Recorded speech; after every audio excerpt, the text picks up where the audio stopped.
Dan share ya saya. Share sharing.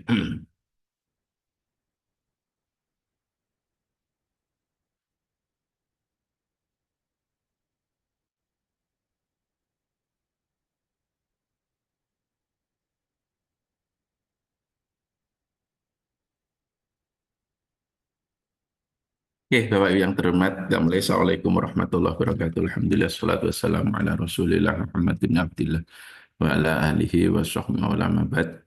Oke, Bapak Ibu yang terhormat semuanya ya. Jadi saya akan share screen materi saya di Canva ini. Oke, Bapak Ibu, materi yang ditugaskan ke saya adalah terkait dengan pengetahuan tentang bahan dan titik kritis galanan produk kosmetik dan farmasi. Ini untuk kesekian kalinya, mungkin sudah 20 kali lebih saya memberikan materi terkait dengan pengetahuan tentang bahan dan titik kritis galanan produk untuk kosmetik dan farmasi. Mas dan Mbak jangan khawatir, bagi Anda yang backgroundnya bukan farmasis seperti saya dan tidak pernah bersinggungan dengan kosmetik, gak usah khawatir. Saya nanti itu hanya membahas 15 menit terakhir dan itu pun nanti berlaku juga untuk makanan dan yang lain, bahan kimia. Sehingga nanti saya prinsip awal-awal ini saya akan cerita secara umum kita sebagai auditor ya, kemudian untuk salah satu tugas auditor itu kita nanti memeriksa SJPH ya, itu SJPH itu nanti ada 5 unsur, komitmen dan tanggung jawab, bahan, kemudian proses, produk, dan juga monitoring dan evaluasi. Gitu ya. Lah, kaitannya dengan kosmetik dan farmasi ini nanti kita lihat di bahannya ya, bagaimana evaluasi titik kritisnya. Lah, kebanyakan yang terkait dengan bahan untuk kosmetik dan farmasi itu juga peak derivatif, turunan-turunan babi gitu. Sehingga tidak ada bedanya untuk evaluasi kritis apakah itu untuk produk kosmetik ataupun produk makanan atau untuk produk farmasi. Karena titik kritisnya adalah kalau dia itu bersentuhan dengan hewan-hewan non halal ya, makanya peak derivatif itu apapun yang itu berasal dari babi. Misalkan kalau dalam kosmetik krim lotion itu ada lemak babi, kemudian kalau itu tapi lemak babi kan tidak hanya untuk kosmetik dan sediaan farmasi, tapi lemak babi mungkin dioleskan untuk roti biar nampak mengkilat ya, seperti itu makanan ya. Jadi nggak ada bedanya gitu, nggak ada bedanya. Jadi sehingga Anda nggak usah khawatir bagi yang tidak ruang lingkupnya tidak farmasi ataupun tidak kosmetik, maka ini juga akan relevan. Saya akan cerita terkait dengan pengalaman saya sebagai auditor halal. Oke ya. Ini perkenalan, jadi saat ini saya sebagai manajer lab terpadu di UGM, jabatan struktural saya sebagai manajer laboratorium terpadu di UGM, dan saat ini kebetulan karena pelaksana ketua LPH-nya itu jadi kepala departemen, maka pimpinan universitas menugaskan kepada saya sebagai pelaksana tugas kepala LPH UGM. Anda tahu kan bahwa auditor itu nanti ada di bawah LPH. Jadi laksana semacam klub ya. Seorang auditor itu hanya boleh bergabung dengan satu LPH ya gitu. Sehingga nggak bisa. Sekarang ini sama dengan klub sepak bola ya. Klubnya itu namanya LPH, kemudian pemainnya itu adalah auditor gitu. Sehingga kalau Anda nanti mau ganti dari satu LPH ke LPH yang lain, harus putus kontrak dulu dengan LPH yang lama ya. Putus hubungan, kemudian Anda bisa gabung di LPH yang lain ya gitu. Nggak bisa Anda itu satu pemain sepak bola misalkan ya, Lamine Yamal kok dia main untuk Barcelona dan Madrid kan nggak boleh ya. Lamine Yamal hanya untuk pemain Barcelona. Nah, kalau dia mau pindah ke Madrid harus putus kontrak dulu di Barcelona, kemudian dia main ke Real Madrid. Ini juga sama ya, hubungannya seperti itu. Udah saya juga sebagai Head Center of Excellence Institute for Halal Industry and Systems tahun 2022-2024 dan pokoknya yang terkait dengan halal lah ya. Kemudian saya memperoleh PhD saya dalam bidang halal food analysis ya. Jadi memang ijazah saya ini Doctor of Philosophy ini dalam bidang halal food analysis. Jadi bidang yang saya tekuni bagaimana melakukan analisis lemak babi, bagaimana melakukan analisis gelatin babi, daging tikus, daging celeng, daging anjing, ya seperti itulah ya. Nah, ya ini sertifikat kompetensi saya sebagai auditor halal. Ya, itu. Oke. Nah, Mas dan Mbak ini,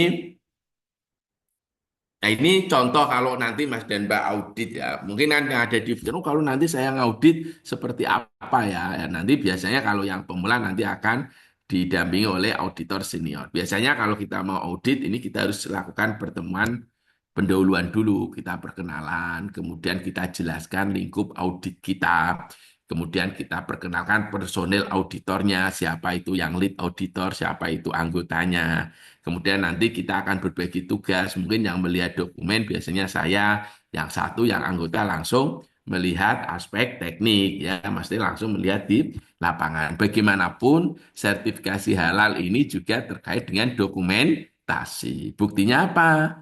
Anda harus membaca SJPH, Sistem Jaminan Produk Halal, ya, dan di situ juga banyak, oh ada apa, komitmen mutu, ya, seperti itu, sasaran mutu, ya, itu kan semuanya terkait dengan dokumen. Makanya biasanya di awal saya lihat dokumen, ya, kemudian yang satunya lalu lihat lokasi, ya, lihat lokasi dan juga prosesnya.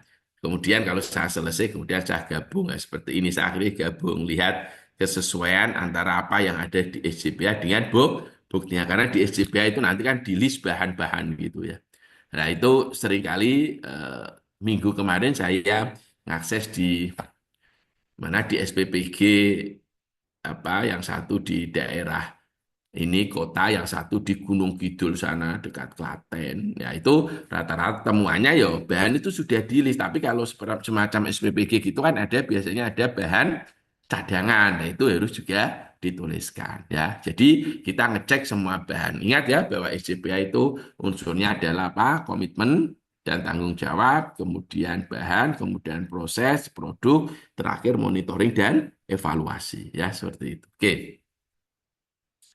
Nah, ini kalau ini ruang lingkup makanan ya, ruang lingkup makanan. Ini makanan, ruang lingkup makanan. Nah, kalau ini ruang lingkup herbal. Anda tahu kan bahwa herbal obat itu untuk herbal dan kosmetik by 17 Oktober 2026 ya, untuk herbal dan kosmetik itu by 2026 ini wajib bersertifikat halal ya. Makanya ini para pengusaha herbal itu sudah mulai mensertifikasikan produknya ya seperti itu. Oke, salah ya ini tadi pagi ini baru ini tadi pagi saya sebagai ketua LPH saya menghadiri komisi sidang Komite Fatwa di LP POM MUI. Jadi apa tugas kita? Jadi kalau begitu auditor itu sudah sudah apa namanya sudah melakukan audit, membuat laporan, kemudian nanti kita juga membuat laporan untuk dibuat sidang komisi fatwa seperti ini yang sebelah kanan ini. Ya, temuan kita dulu itu apa, perbaikannya dari apa pelaku usaha seperti apa, ya, apakah sudah diperbaiki? Kalau itu sudah diperbaiki semuanya, baru kita bawa ke komisi fatwa. Ini jadi saya sebagai ketua LPH harus defend, mempertanggungjawabkan apa yang dilakukan oleh semua auditor. Sehingga kita sebelum sidang komisi fatwa itu kita ada namanya rapat internal dulu. Jadi saya mimpin rapat internal, ini hari Senin kemarin, rapat internal untuk melihat bagaimana perbaikan-perbaikan atas temuan audit. Oh ini sudah selesai Pak perbaikannya, sudah kita bawa ke sidang komite fatwa atau SKF ya, sidang komite fatwa. Kalau belum, kita kontak. Kita kontak. Ini kita mau akan ada SKF, sidang mufti fatwa. Bisa nggak Anda menyelesaikan hari ini atau besok? Oh bisa Pak, ya, kita tunggu. Ya baru nanti setelah itu kita rapat ke sidang komisi fatwa. Jadi temuannya seperti ini kita tulis semuanya. Oh kemudian itu sudah diperbaiki ya. Gitu. Sesekali di sidang nanti akan tanya perbaikannya sudah ada belum? Sudah. Gitu. Masa untuk halal kita ngapusikan enggak kan gitu. Sehingga kita apa apa adanya. Kalau belum ya kita belum. Gitu. Nah, kalau belum ya apa form-form seperti ini jangan dikirim ke LP POM atau di mana lah yang mensidangkan apa halal status dari produk yang kita audit ya gitu. Oke, ini gambaran ya, bukan omon-omon saya ikut apa SKF ya itu luring seperti itu. Tadi pagi jam setengah 8 sudah mulai, jam 8 saya sudah selesai. Jadi semua LBH ya ngumpul di situ gitu ya. Hari ini termasuk banyak LBH UGM ada 9 pelaku usaha yang tadi kita apa rapatkan gitu. Nah, Mas dan Mbak, sekarang kita lihat auditor halal yang kompeten itu seperti apa. Jadi gini loh ceritanya. Nanti Anda kan pelatihan hari ini. Lah, sangat boleh jadi beberapa dari Anda yang ikut pelatihan ini itu akan berlanjut ke uji kompetensi. Lah, ini tak kasih bocoran soalnya. Lah, ujian kompetensi itu punya pertanyaan standar seperti ini. Sehingga hampir semua pertanyaannya sama karena pertanyaan standar. Sama ya kalau kita ujian tesis atau ujian disertasi, mesti pertanyaan pertama, apa keterbaruan studimu? Gitu ya. Ini juga sama. Auditor halal itu, kan Anda mau uji kompetensi auditor halal. Anda akan ditanya, menurut Anda auditor yang kompeten itu seperti apa? Nah, maka jawablah ini. Ya. Jadi auditor halal adalah seseorang yang diberi wewenang untuk menguji kehalalan suatu produk. Seorang auditor halal yang kompeten harus mempunyai serangkaian knowledge. Jadi kompetensi itu ada tiga. Pertama knowledge, kedua skill, ketiga attitude atau akhlak. Ya, gitu. Sehingga seorang auditor yang kompeten itu harus pertama mempunyai pengetahuan yang cukup. Makanya Anda diajari bagaimana mengevaluasi titik kritis. Ya, bagaimana Anda diajari bagaimana sistem fatwa itu, bagaimana apa penggalian hukum itu, ya. Oh, bagaimana melakukan apa evaluasi titik kritis dari produk makanan, kosmetik itu namanya knowledge. Jadi pengetahuannya harus cukup. Dan yang kedua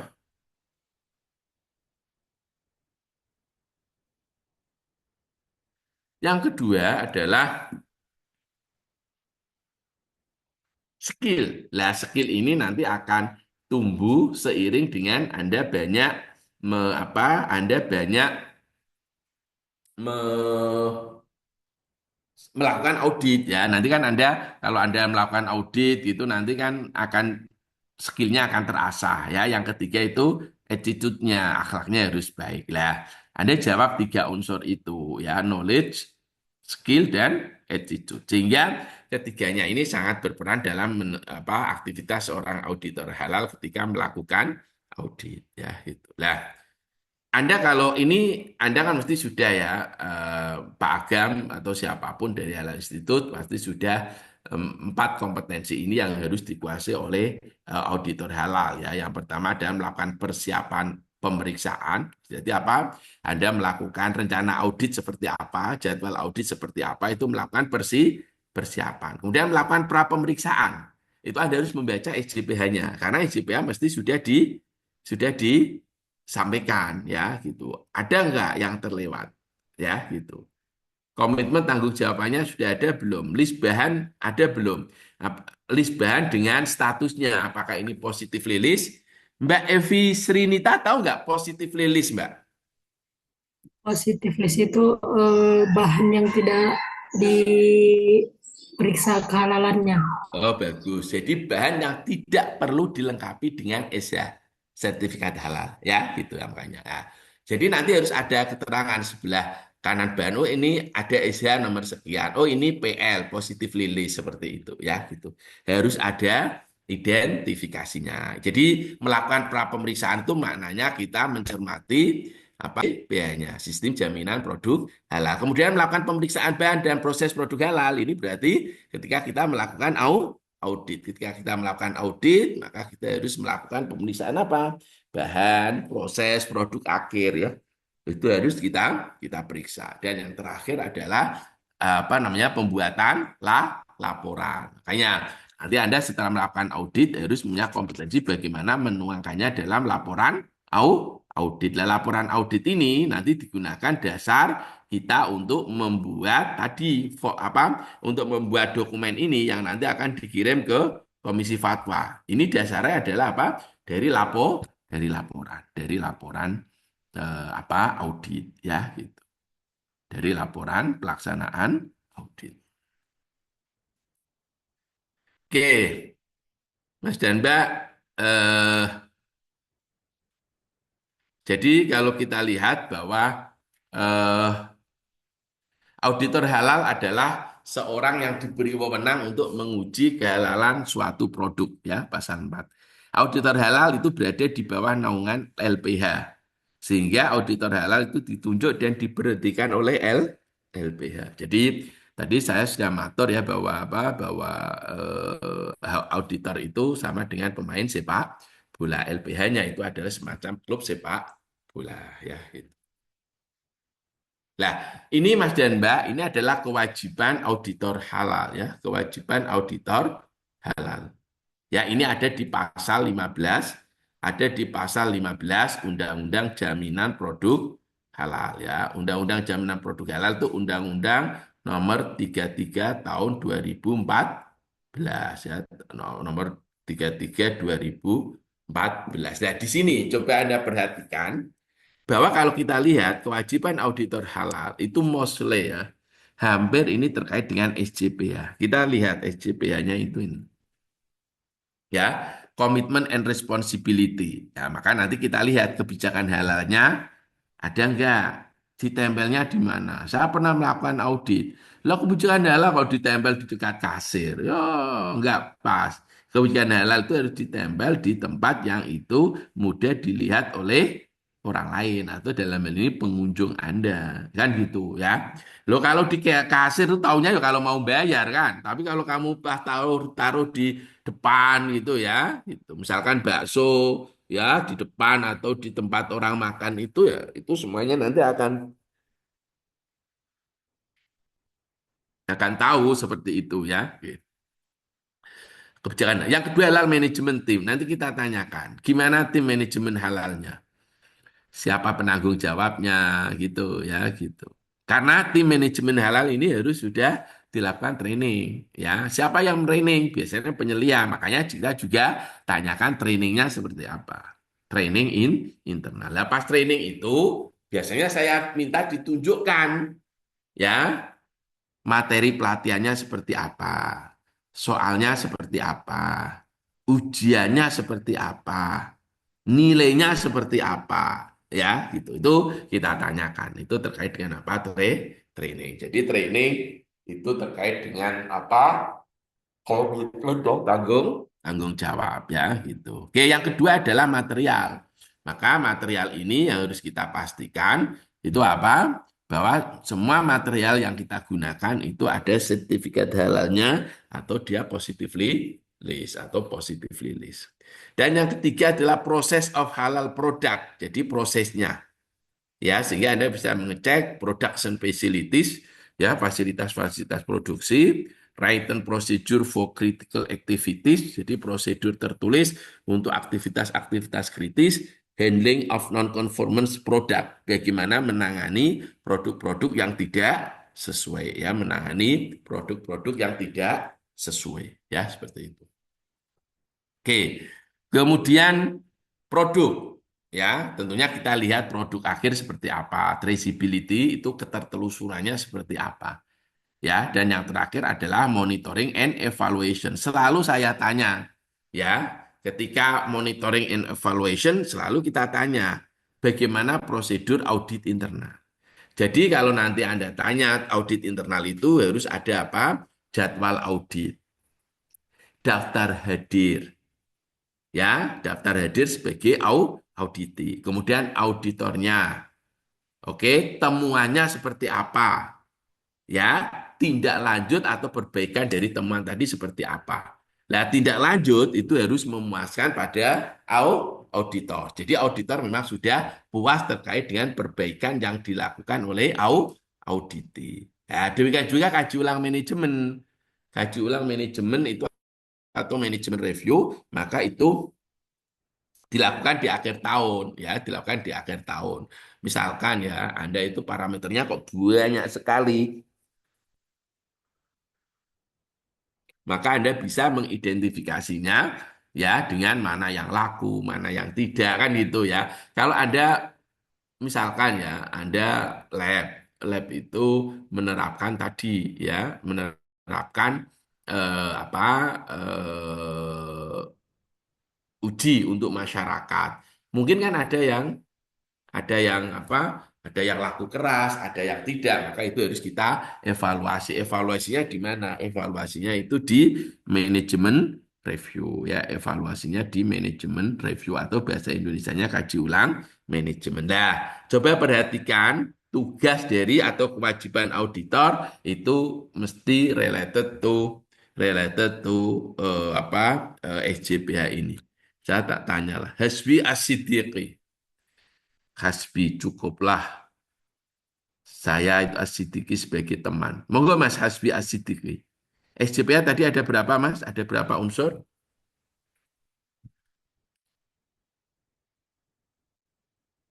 Halo?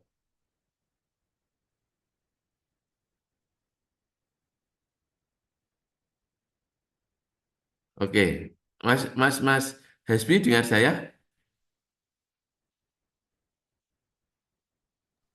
Oke. Oke ya, saya lanjutkan. Jadi yang pertama, ini memeriksa dan mengkaji bahan yang digunakan. Ya, jadi memeriksa bahan yang digunakan. Berarti ini kaitannya apa? Bahan. Bahan adalah bagian dari SJBH. Yang kedua adalah memeriksa dan mengkaji proses. Nah, proses kan? Proses adalah bagian ketiga dari SJBH. Ini memeriksa dan mengkaji sistem penyembelian. Kenapa ini urgen ya? Karena gini, kalau suatu bahan itu berasal dari hewan, itu dia bersifat highly critical, bersifat sangat kritis. Artinya apa? Ada potensi hewan itu berasal dari hewan yang halal atau hewan yang haram. Kan bisa saja hewan itu apa namanya yang hewan yang halal misalkan sapi atau hewan non halal misalkan babi, celeng, anjing ya gitu. Oke, mungkin apa hewannya itu halal misalkan apa sapi. Tapi kalau sapi itu disembelih dengan cara non syar'i ya, maka dia kan nggak halal. Makanya produk-produk yang berasal bahan-bahan yang itu berasal dari hewan, maka itu dia bersifat sangat kritis. Kenapa sangat kritis? Ada potensinya hewan itu berasal dari hewan non halal. Yang kedua, oke lah mungkin hewannya itu halal. Tapi ketika itu disembelih dengan tidak menganut prinsip-prinsip syariat Islam, maka itu menjadi non halal ya gitu. Itu ceritanya. Makanya salah satu tugas auditor itu harus memeriksa dan mengkaji sistem penyembelian. Kemudian selanjutnya adalah meneliti lokasi produk. Jadi lokasi produk itu diteliti. Berarti ini pas apa? Pada saat audit di lapangan. Makanya nanti sedapat mungkin kalau itu bisa offline ya harus offline. Di kami itu nggak pernah ngaudit online itu nggak pernah. Semuanya kita offline. Ya kebetulan kami di UGM itu banyak auditornya ya.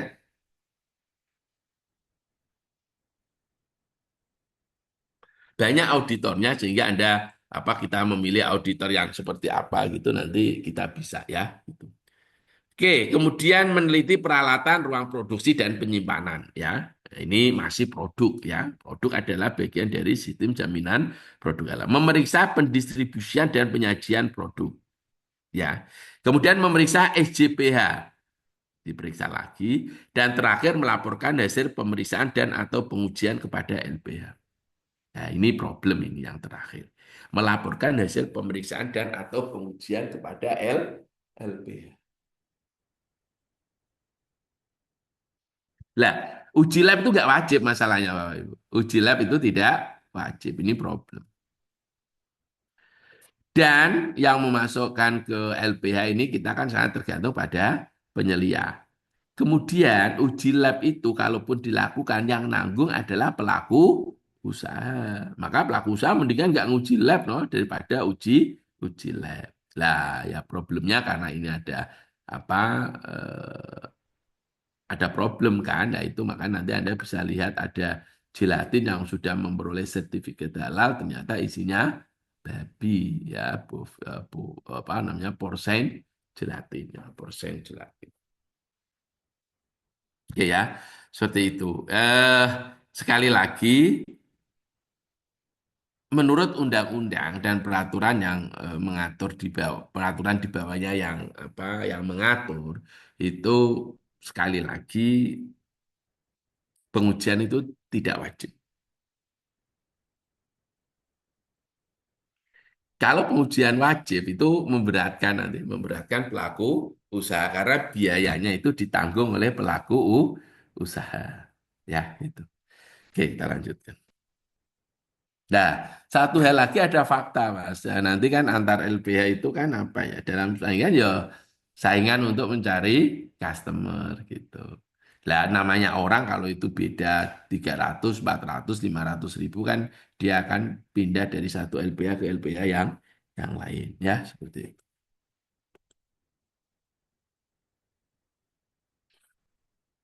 Oke, Oke ya, kita lanjutkan. Ini tadi sudah. Nah, ini contoh manual ya, contoh manual SCPH itu seperti ini ya.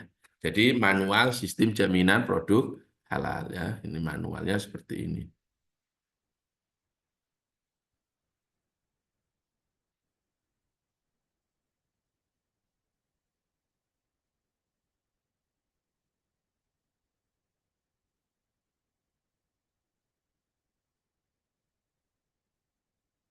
Oke,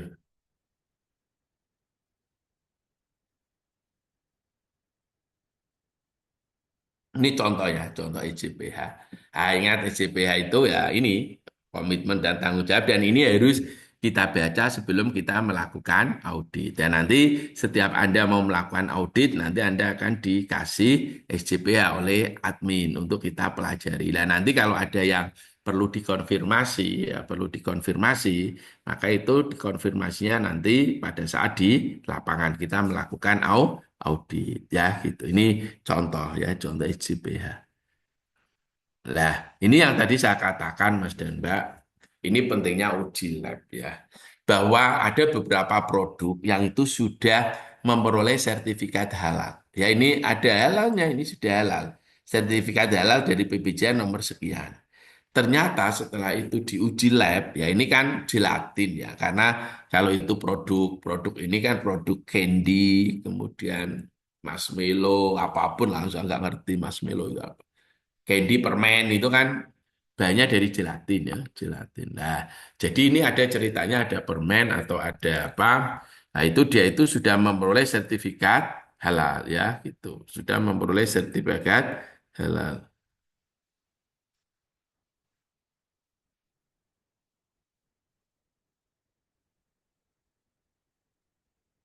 Nah, ternyata setelah diuji pakai real time PCR ya, jadi method of choice untuk identifikasi porsen gelatin itu PCR ya, DNA-nya.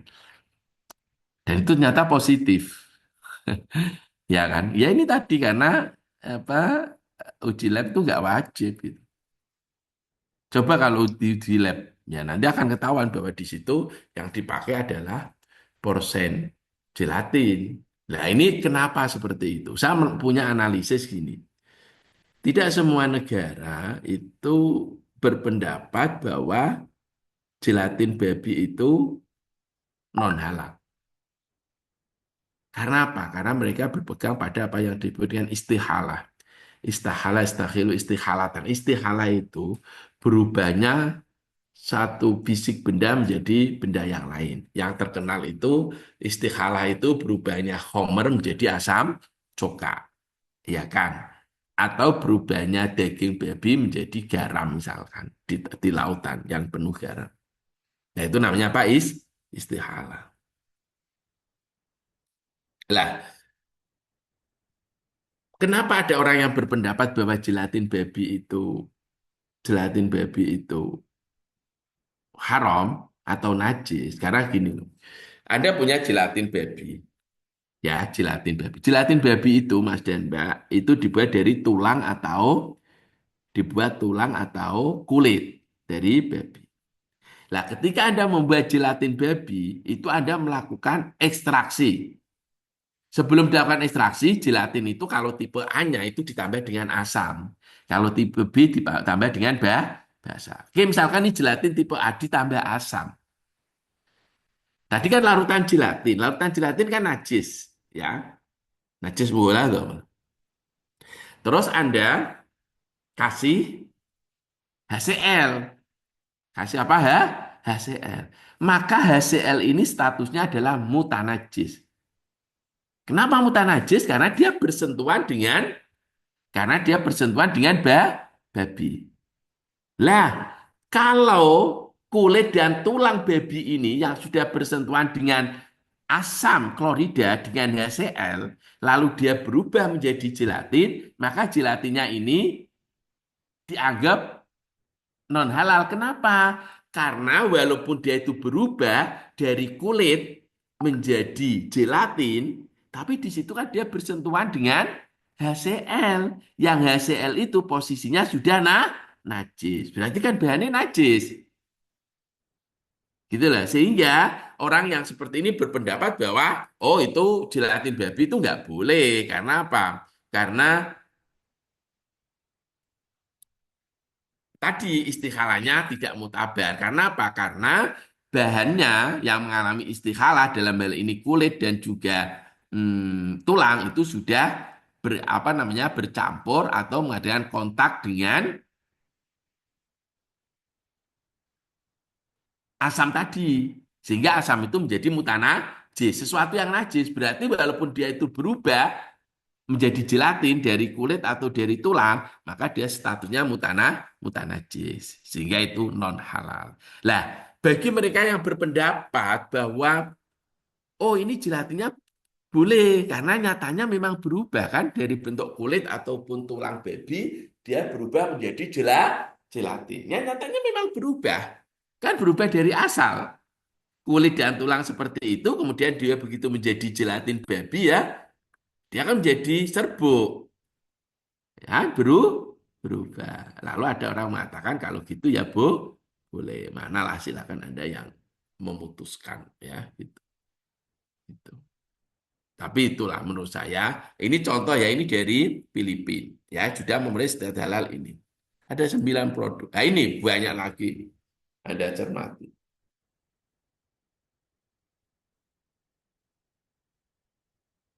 Dan di situ ada dari Filipina, Cina, Cina, Cina. Ya, berarti part ini banyak yang Cina, ini Cina. Saya nanti tanggal 23 mau ke Cina, berangkat ke Cina, diundang seminar. Oke ya, ini banyak yang dari Cina yang yang ternyata setelah diuji dia positif porcine DNA. Nah, saya sebagai dosen kimia analisis percaya hasil ujinya. Kenapa? Karena ujinya menggunakan real time PCR. Dan real time PCR itu sangat spesifik ya, karena biasa menggunakan spesies spesifik primer ya, maka saya percaya hasilnya. Nah, ini sama ada 9 produk ya. Yang ini Kaozo Kaon District lah misalkan. Ya, ya, ini ternyata ini dari Cina dan ternyata dia itu positif mengandung triglyceride. Ya, seperti itu. Ya, porsen lah ya, porsen gelatin itu dia mengandung apa? Ternyata ini positif mengandung porsen gelatin, maaf, triglyceride. Porsen gelatin. Ya, ini karena dia juga ngujinya pakai apa? PCR, maka saya percaya. Ya, oke. Nah, sekarang Mas dan Mbak, sekarang kita masuk sebelum kita masuk ke evaluasi titik kritis ya.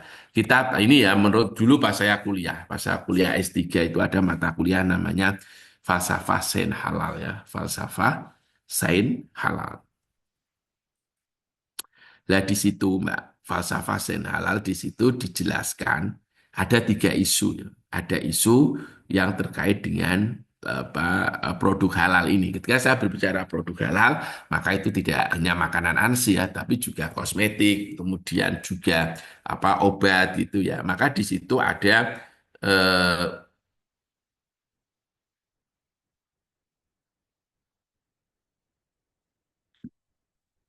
kosmetik itu semuanya juga bersentuhan dengan apa bahan-bahan dari babi ya. Makanya isunya ada 3 isu dalam galaran produk. Yang pertama adalah material. Ini dari guru saya Allah Yarkam Prof. Yakob ya. Pada waktu itu cerita ada 3 isu yang challenging. Yang pertama adalah bahan. Sehingga sekarang Mbak banyak riset-riset itu diarahkan ya.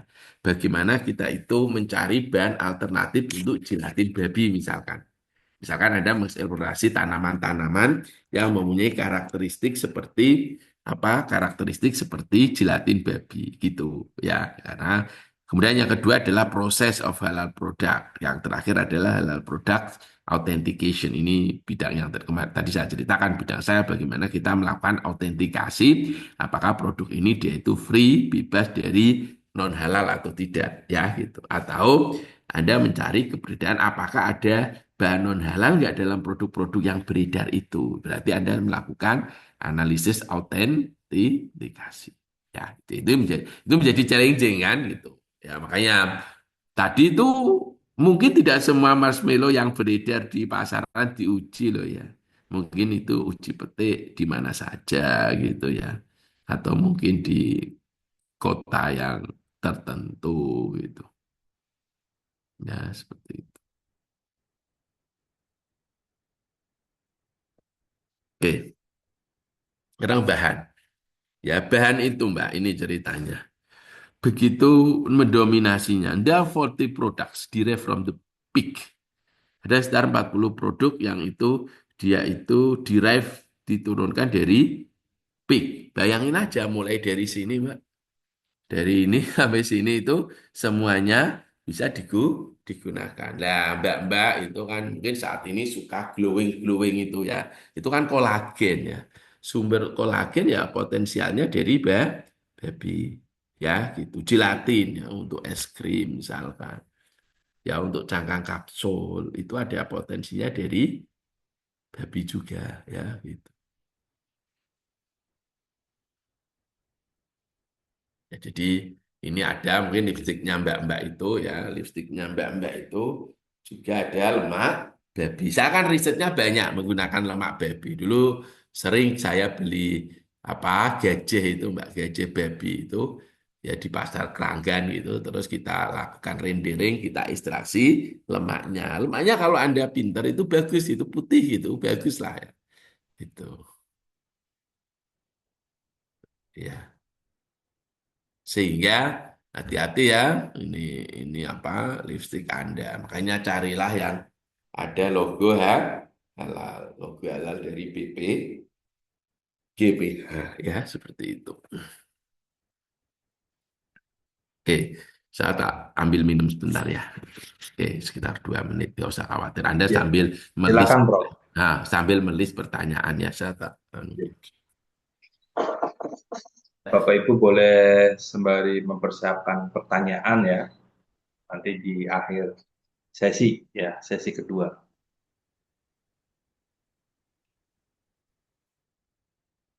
Nah, 2 menit.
Kita lanjutkan Bapak Ibu ya. Jadi ini adalah dasar dasar apa? Dasar kewajiban sudah halal itu ada di kalau besok Anda mungkin ditanya oleh asesornya ya. Jadi ini dasarnya itu ada di pasal 4 ya. Pasal 4 Undang-Undang Jaminan Produk Halal ya. Bahwa semua produk yang masuk beredar dan dipasarkan di wilayah Indonesia itu wajib bersertifikat halal. Ya, ini. Sudah halalnya ini ya, yang ada BPJP ya. Dulu saya mau sebentar ya. Dulu undang-undang ini digugat. Ya, jadi saya pernah cerita ini. Orang tua itu cenderung suka cerita. Karena bagi saya ini juga prestasi. Karena seumur-umur hidup saya itu jadi saksi ahli di Mahkamah Konstitusi itu ya ini. Ketika undang-undang jaminan produk halal itu digugat, Mbak. Mbak Srinita Harahap dari mana? Asal LPH-nya, Prof. Iya, Dari LPH Nuhak, Prof. mana itu? Daerah mana? Di Jakarta, Prof. Oh, Jakarta. Oke. Sudah utama, Mbak? Gimana, Prof? Sudah utama LPH-nya? Eh, Kalau detailnya saya kurang tahu, Prof. Kurang Saya tahu. baru Oke. bergabung. Oh, baru bergabung ya. Oke. Iya, Prof. Ya. Jadi ini di Mahkamah Konstitusi ya, saksi ahli gitu. Karena undang-undang ini ada yang gugat ya, ada yang gugat pada waktu itu saudara non-Muslim menggugat undang-undang ini ya. Terus kita diminta untuk menjelaskan betapa pentingnya yang kita jelaskan ya dari sisi ahli keahlian saya. Oke, sekarang kita masuk ke ini. Anda harus tahu dulu definisi apa itu yang dimaksud sebelum kita memasuki ya evaluasi titik kritis. Kita harus tahu definisi dulu.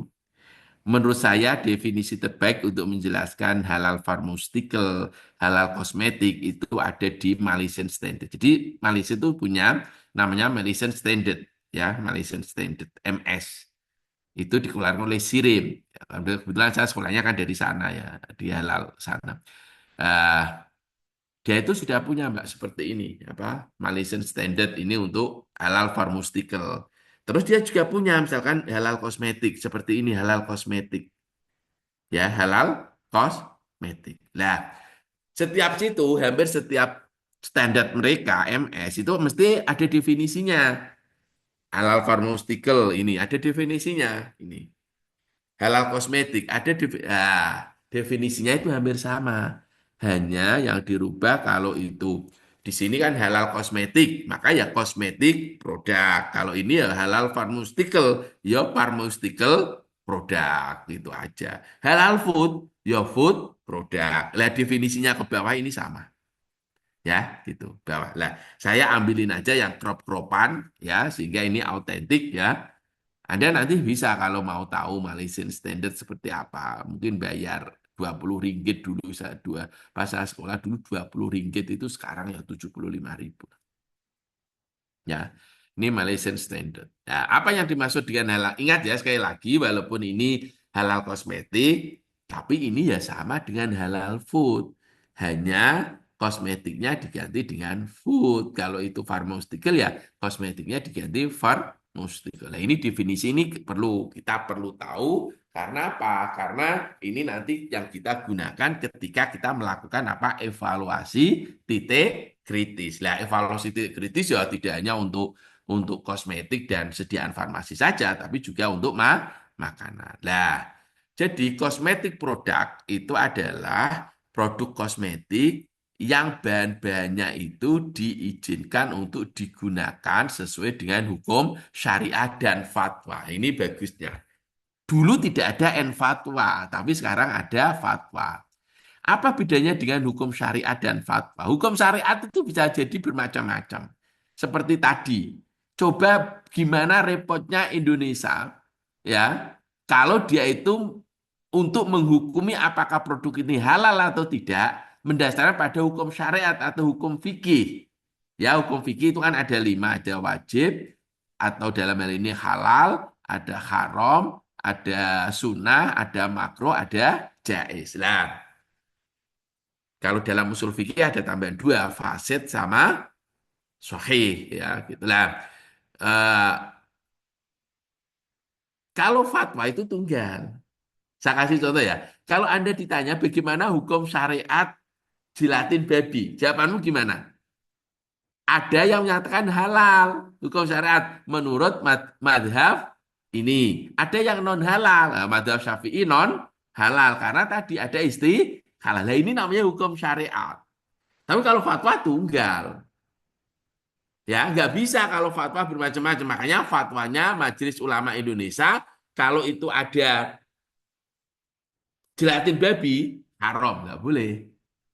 Kalau itu mendasar pada hukum fikih, oh hukum fikih itu biasanya ada kaul asoh, mugabil kaul asoh, itu berarti dua-duanya boleh. Ya, fikih itu cirinya adalah fiha kaulani. Ya, atau fihi kaulani, fi hadzal bab atau fi hadzal mas'alah kaulani. Ada dua pendapat. Gitu. Ya kan? Itu kalau fikih makanya harus menggunakan fatwa karena tunggal gitu. Ya, oke. Jadi sekali lagi bahwa yang dimaksud dengan produk kosmetik itu adalah produk yang mengandung bahan-bahan yang diizinkan oleh hukum syariat dan fatwa. Oke.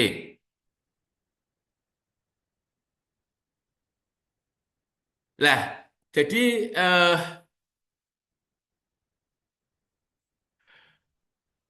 hukum syariat dan ini tidak boleh mengandung bagian apapun dari bahan yang itu dilarang oleh hukum syariat. Yang hukum syariat.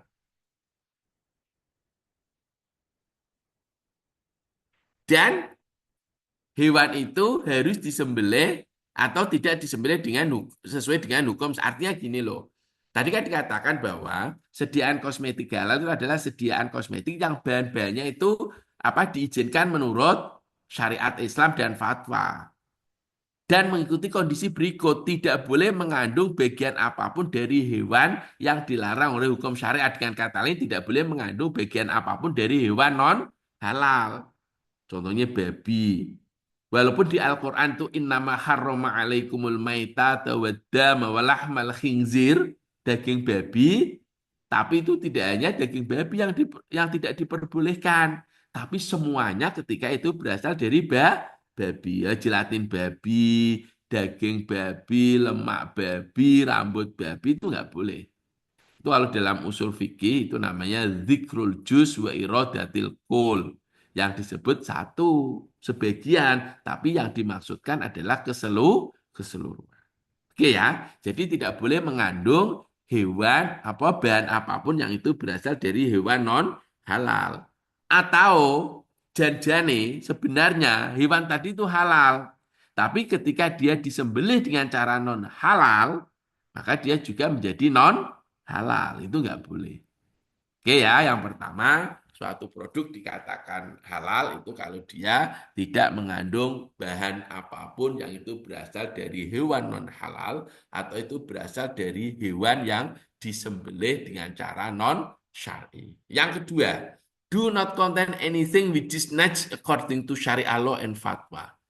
Jadi bahan itu tidak boleh mengandung apapun yang itu masuk kategori najis sesuai dengan hukum syariat. Anda tahu najis kan?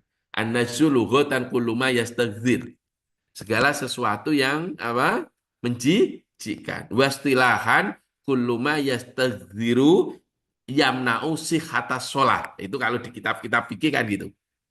Jadi yang dimaksud najis itu adalah segala sesuatu yang menjijikkan, yang mencegah sahnya sholat. Itu definisi najis. Secara bahasa, najis itu sesuatu yang menjijikkan. Tapi secara istilah, secara definisi, najis itu adalah sesuatu yang menjijikkan, yang mencegah sahnya sholat. Jadi kalau Anda punya baju, ya, baju itu terus ada gembol, apa gembol ya? Baju itu di sakunya ada jelatin babi, nggak boleh. Bagi Anda yang berpendapat kalau jelatin babi itu non halal, ya sholat nggak boleh. Oke, don't intoxicate according to syariah law and fatwa. Tidak boleh apa membuat toksik ya. Tidak boleh membuat toksik sesuai dengan hukum syariah dan fatwa. Itu. Nah, kenapa? Karena di dalam kaidah fikih itu ada la dororo wala diroro. Kita tidak boleh mencelakai diri sendiri dan kita juga tidak boleh mencelakai orang lain. Itu namanya apa? La dororo wala diroro. Atau ada definisi, ada kaidah ad-dararu yuzal, kemelaratan, bahaya itu harus dihilangkan. Makanya nggak boleh kalau ada produk kosmetik kok membahayakan, itu nggak boleh. Karena itu aspek toyibnya Halalan toyiban itu kan satu paket. Aspek toyibnya itu tidak dapat. Sehingga kalau ada kosmetik kok banyak mengandung merkuri, nggak boleh.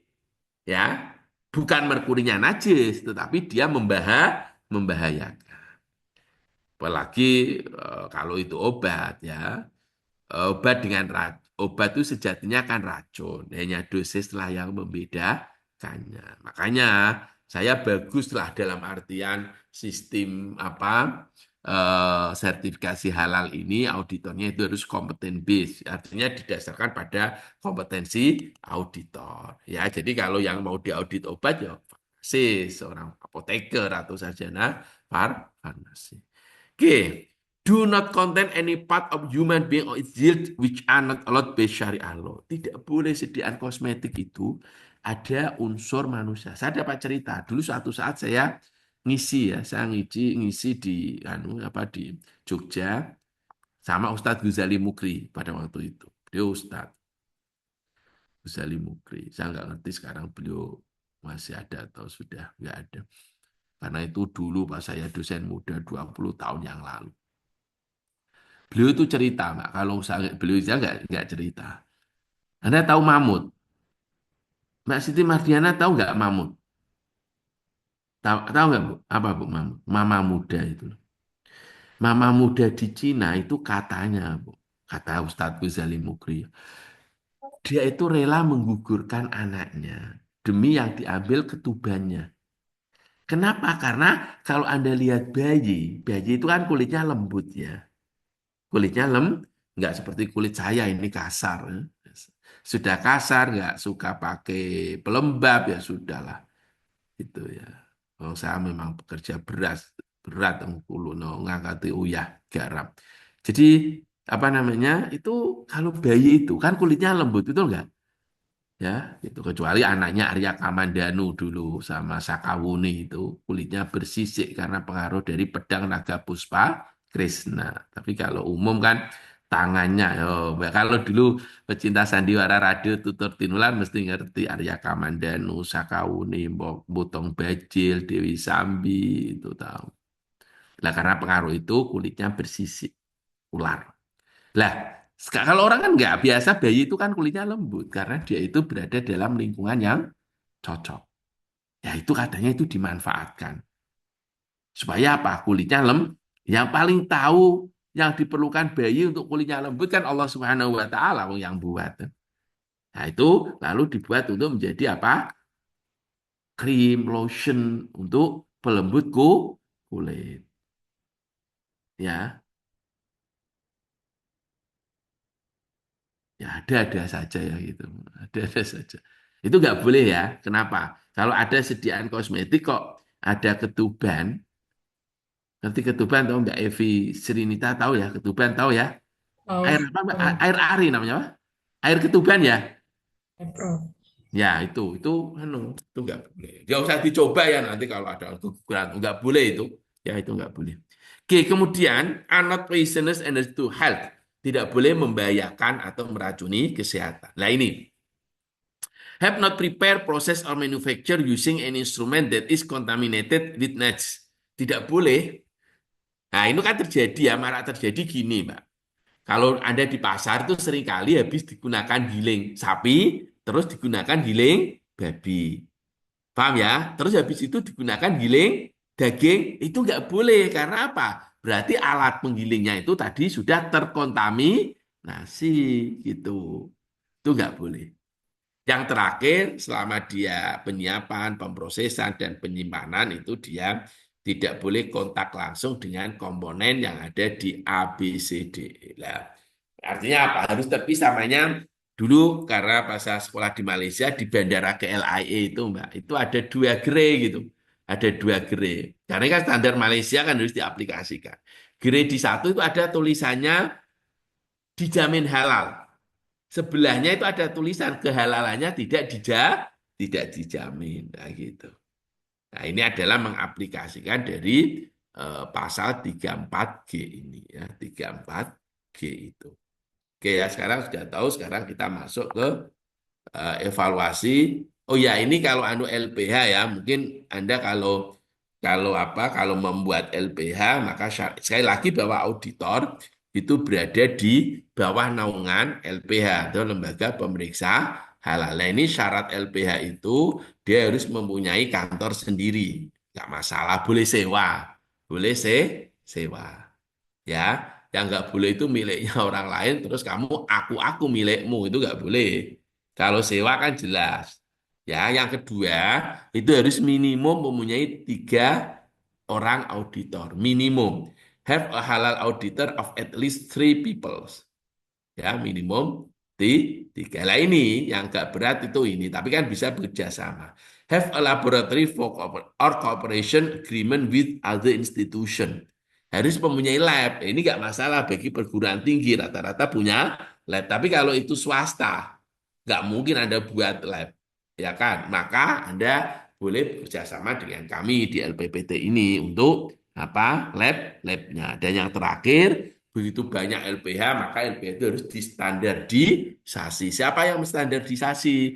Namanya BPJPH. Sehingga semua LPH harus memperoleh sertifikat akreditasi dari BPJPH. Ya, itu.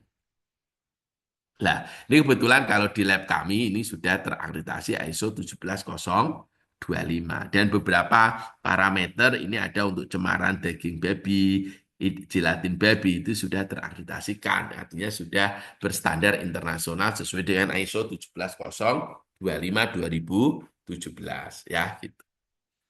Jadi di lab kami ya, di lab UGM sini sudah terakreditasi. Silakan kalau Anda mau kerjasama dengan banyak. LPPT ini dia banyak melakukan apa?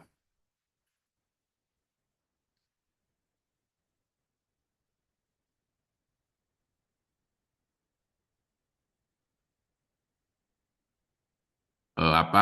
eh, Sudah terakreditasi lah ya untuk di kita gitu. Intinya gitu kalau Anda mau mau apa? Kalau mau kerjasama dengan di tim kami ya.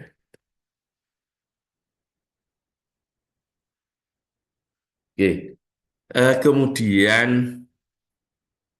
kita masuk ke evaluasi kritis ya ini bagi. Oke, oh ya satu lagi. Ini juga penting ya kita sebagai halal auditor. Tadi saya akan menengarai ya ketika ada gelatin babi ya itu digunakan di candy. Kemudian setelah diuji lab ternyata itu positif gelatin babi. Padahal tadi produk-produk tadi itu sudah memperoleh sertifikat halal. Analisis saya yang mungkin itu gini, Mbak. Sangat boleh jadi gelatin itu kan gini ya, kalau kita sebagai mengaudit ya, kita mengaudit, misalkan kita mengaudit candy. Kita mengaudit candy itu sebagai auditor tadi di SJPH, kita harus melis semua bahan yang digunakan untuk membuat candy tadi. Misalkan gelatin, gula, air, apalah semuanya kita list. Lah itu Mbak, itu di SJPH-nya, Anda bisa lihat nggak ya ini kalau saya tunjukin ini ya. Oke, ini saya tak tunjukin ya, ini tak tunjukin biar Anda tahu. Saya tak nggak usah pakai video, tak nggak usah pakai apa video saya itu karena ini nggak usah pakai background biar lihat ini ya. Oke, ini Anda bisa lihat ini. Chip saya tak panjang tak besar. Ini karena tadi saya barusan rapat SJY. Ini kalau Anda lihat, ini bisa lihat nggak ya? Nggak lihat ya. Agak sementara percaya dulu aja. Jadi bahan ini ya, bahan yang saya tunjukkan Anda ini, bahan ini lihat. Nah, ini bahan tulisan ini. Ini semua bahan itu ada tulisannya. Kalau Anda lihat, bahan yang digunakan itu harus ada itu tulisan ESA. Tiap bahan itu harus ada tulisan ESA. Berarti dia harus bersertifikat, artinya ada sertifikat halal atau PL. PL itu berarti dia positively list. Ya ini nomor 28 bawang merah itu PL. Ya bawang merah itu apa? PL. PL itu artinya berarti dia positively list ini contohnya. Jadi semua bahan itu harusnya ini. Mbaknya kalau lihat itu paling atas itu PL. Artinya apa? Semua bahan yang digunakan itu harus ada identitasnya. Ya kan? Mbak bisa lihat kan, itu paling atas tulisan PL itu maksudnya positif lilis, bawang merah. Terus yang bawah-bawahnya itu Asia. Kalau dia bukan positif lilis harus dilengkapi apa? Harus ada standar halal. Nah, demikian juga pelaku usaha kalau dia memproduksi candy gitu, maka dia harus beli semua semua bahan yang diperlukan untuk membuat oh gula Asia-nya sekian. Oh ini positif lah. Curiga saya, gelatin yang digunakan itu juga sudah ada sertifikat halalnya. Karena kalau nggak ada halalnya kan nggak mungkin bisa, paham ya? Karena nggak mungkin bisa. Lah, cuma si auditor ini tidak ngecek lembaga mana yang mengeluarkan halal. Karena apa? Karena tidak semua negara itu fatwanya gelatin babi itu non halal. Paham tuh enggak? Sehingga kalau itu dikeluarkan oleh negara X, paham ya? Terus negara X itu ini halal. Sudah ada logonya halal. Atau itu kemudian ada Asia-nya. Who knows, kita nggak ngerti. Lah makanya nanti Mas dan Mbak harus sebagai auditor harus ngecek kalau itu terkait dengan lembaga halal luar negeri, kita itu punya apa yang disebut dengan MRE. MRE itu Mutual Recognition Agreement. Perjanjian kerjasama yang saling menguntungkan. Artinya gini loh, kalau kita itu punya kerjasama, misalkan Indonesia punya kerjasama MRE dengan ini Mbak, dengan Xiamen, dengan Albacora Certification Xiamen Cina. Artinya apa? Kalau produk tadi dikeluarkan oleh lembaga pensertifikasi adalah Albacora, maka itu kita saling mengakui, berarti masuk ke Indonesia tidak perlu dilakukan sertifikasi ulang. Karena apa tadi? MRE, Mutual Recognition Agreement, perjanjian saling menguntungkan dan saling mengakui. Menguntungkannya di mana? Kan nggak perlu uji sertifikat halal 2 kali. Karena ada saling pengakuan. Lah, kalau itu oleh lembaga yang tidak ada di list ini, nanti Mas dan Mbak bisa cari di BPJPH ini. bpjph.halal.co/data LHLN. Maka nanti Anda tinggal mencari di sini. Lembaga-lembaga mana yang sudah mempunyai MRE dengan BPJPH. Dan itu memang betul-betul terjadi, Mbak. Saya punya ipar. Kemarin tanya ke saya, Dik, loh saya mau ekspor ke Brunei kok nggak bisa? Loh, harusnya bisa. Oh, ternyata terus di pihak Brunei gini, kalau produk dari Indonesia nanti sampai di Brunei harus kita lakukan sertifikasi ulang. Atau alternatifnya Anda lakukan sertifikasi ke Malaysia. Ternyata Indonesia dengan Brunei belum ada MRE. Maka orang Brunei kan ngerti. Maka dia kalau ada produk Indonesia masuk ke Brunei nanti akan dikenai prosedur sertifikasi. Lah Malaysia dengan Brunei sudah punya MRE. Makanya tadi dia orang Brunei menyarankan ke Malaysia karena kalau di Malaysia nanti dia dapat dapat halal dari JAKIM ya kalau di Malaysia yang melakukan sertifikasi halal itu namanya JAKIM, Jabatan Kemajuan Islam Malaysia. Masuk ke Brunei, nggak perlu, karena antara JAKIM dengan Brunei sudah mempunyai apa MRE. Jelas dia Bapak Ibu ya, auditor ya, ini baru informasi ini. Awal-awal saya nggak menyampaikan, karena juga mungkin belum menjadi isu sekarang, menjadi isu. Ya, gitulah ini ada, makanya saya tunjukkan. Nanti Anda tinggal mencari MRE. MRE tadi singkatannya apa Mbak? Mbak Srinita?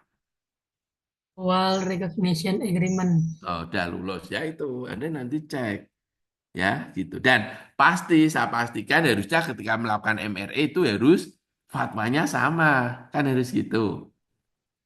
Ya. Ternyata saya itu kan selalu ngajar ya sama Halal Institute itu tiap bulan mesti saya ngajar yang nasional ini sama internasional. Bulan Juli kemarin saya ngajar Amerika Serikat sama Eropa. Saya tanya ke orang Eropa, bagaimana Anda itu membuat produk?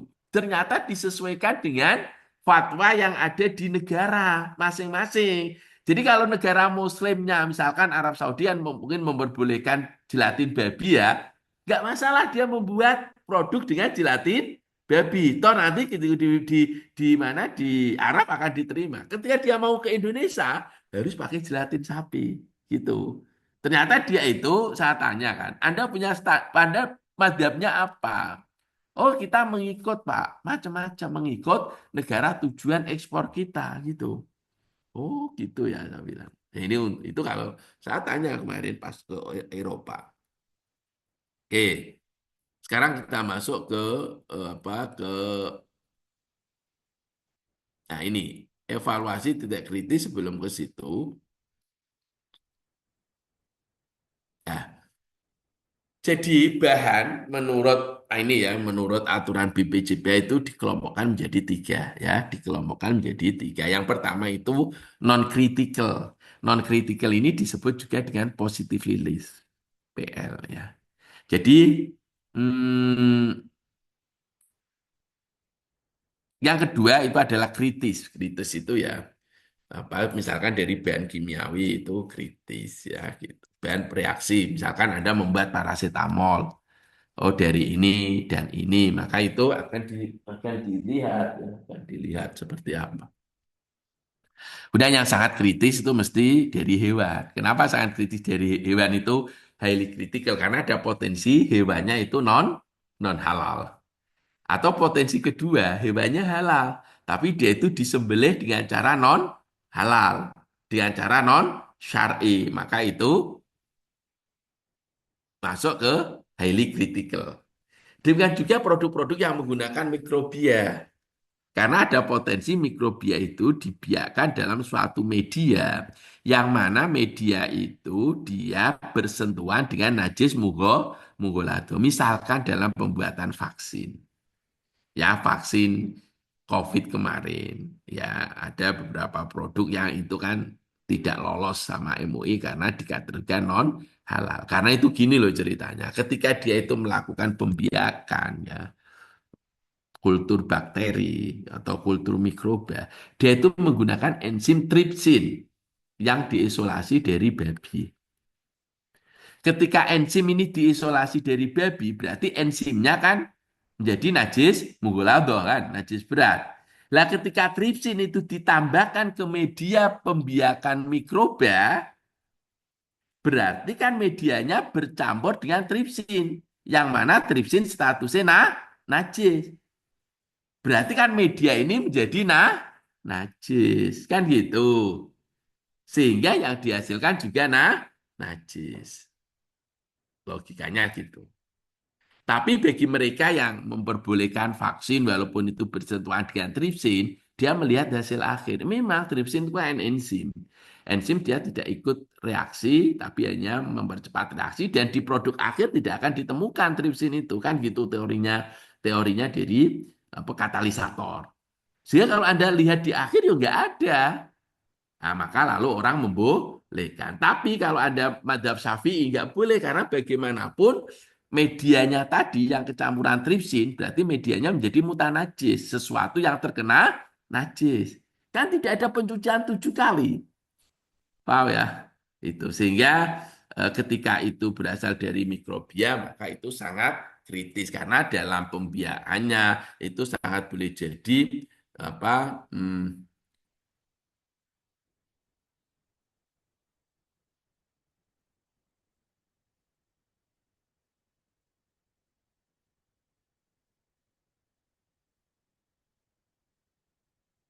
oke,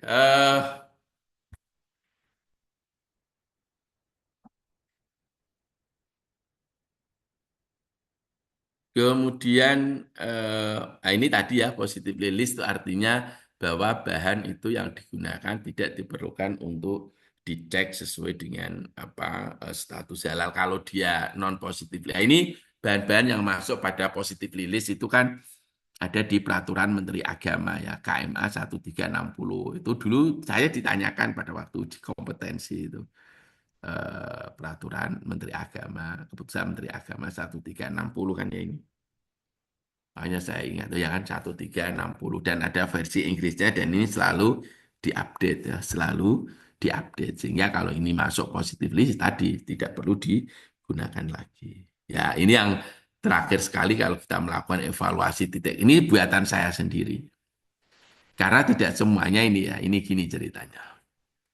Mungkin nanti Anda akan paling enak itu kalau memang ketika bahan itu sudah ada apa SH-nya semua atau positif list. Tapi kan kita sebagai auditor harus berpikir the worst case skenario kan, skenario terburuk. Jadi kalau ada bahan ya, misalkan bahan apapun, maka kita akan cek dulu apakah bahan itu dia itu positif list atau tidak. Kalau positif list, maka harus langsung bisa digunakan. Tapi kalau itu non positif list, bukan masuk positif list, maka Anda harus tanya, apakah ada CSH-nya atau tidak? Oh, ada SH-nya, selesai. Ya, makanya tadi kan Anda lihat kan di bahan tadi saya tunjukkan ya, bahan itu kalau nggak PL ya SH, PL, SH, PL, SH kan itu. Tetapi ketika itu tidak ada sertifikat halal. Lalu apa yang harus kita lakukan? Harus melakukan uji laboratorium. Dulu pernah terjadi ceritanya gini. Profesor Eka Dewiana itu guru apa dulu pada waktu wakil rektor UGM bidang penelitian. Dia risetnya itu, Mbak. Dia itu membuat bantalan gigi. Membuat apa? Bantalan gigi. Lah, bantalan gigi yang digunakan itu salah satu unsur utamanya adalah gelatin. Unsur utamanya gelatin. Lah, gelatinnya selama ini dia itu beli beli dari pabrik yang sudah ada sertifikat halalnya. Karena suatu hal terus pabriknya itu tutup. Terus dia beli ke pabrik yang lain. Lah pabrik yang lain ini belum ada sertifikat halalnya. Terus Bu Ika itu mau mensertifikat halal ke LP POM. Terus sama LP POM, oh ini karena nggak ada EZA-nya, harus dilakukan uji lab. Kebetulan saya pada waktu itu kepala bidang pengujiannya di sini di LPPT, manajer apa manajer tekniknya di sini. Terus kita uji dengan pembanding gelatin babi dan gelatin sapi. Ternyata itu gelatin sapi. Ya sudah sama sama LP POM terus diterima. Ya makanya lah, tapi problemnya Mbak, Mas dan Mbak, tidak semua bahan non halal itu ada metode ujinya. Emulsifier misalkan. Gimana Anda membedakan emulsifier yang itu berasal dari diasil gliserol yang itu diisolasi dari babi itu. Atau di kosmetik itu menggunakan asam stearat untuk krim. Lah asam stearat itu bisa diperoleh dari hidrolisis lemak ataupun dari tanaman. Gimana itu membedakan? Ini sama-sama CH, C, C18 H36O2. Sama rumusnya. Sama-sama asam stearat. Hanya saja yang satu dari babi, yang satu dari tanaman. Secara rumus struktur sama. Nah, makanya saya bilang belum tentu ada uji lab tersedia. Lah kalau uji lab nggak tersedia, maka Anda harus melihat bagaimana COE-nya, Certificate of Analysis-nya. Nah ini, kalau Anda lihat nih contoh Certificate of Analysis. Di sini mungkin ada, ini di sini ada porsainnya. Animal source, porsain. Ya sudah, nggak usah digunakan. Tapi ini kita tahunya dari apa? COE. Ya, saya pikir itu Mas Aldo udah 11 lewat 18 menit nggak apa-apa ya karena saya apa lewat biasanya saat memang isi 1 jam 15 menit ya biasanya saya selalu seperti itu. Nah tadi lewat 2 menit tuh karena saya buat kopi 2 menit tadi ya. Waktu saya kembalikan ke Mas Aldo, monggo Mas.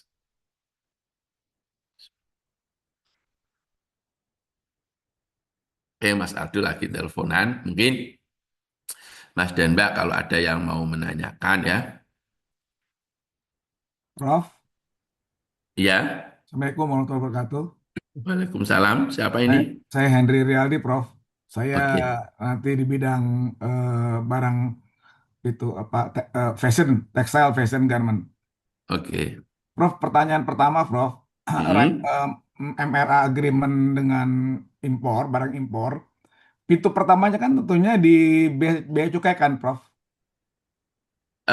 Ini kan posisinya saya tidak tahu ya. Posisinya itu gini, kita sebagai auditor Maka kita harus mengecek apakah itu MRE atau yang mengeluarkan sertifikat halal tadi itu dia itu sudah punya MRE atau tidak gitu Pak posisinya. Kalau bea cukai saya pikir tidak, Mas. Karena Itu. kan import barang itu selalu lewat bea cukai. Harusnya bea cukai punya data-data negara-negara mana yang ada MRA dengan kita, termasuk BPJH mereka gitu, Pop. Iya, maka idealnya seperti itu. Idealnya seperti itu. Artinya begitu screening ya. Tapi problemnya kalau kalau apa namanya?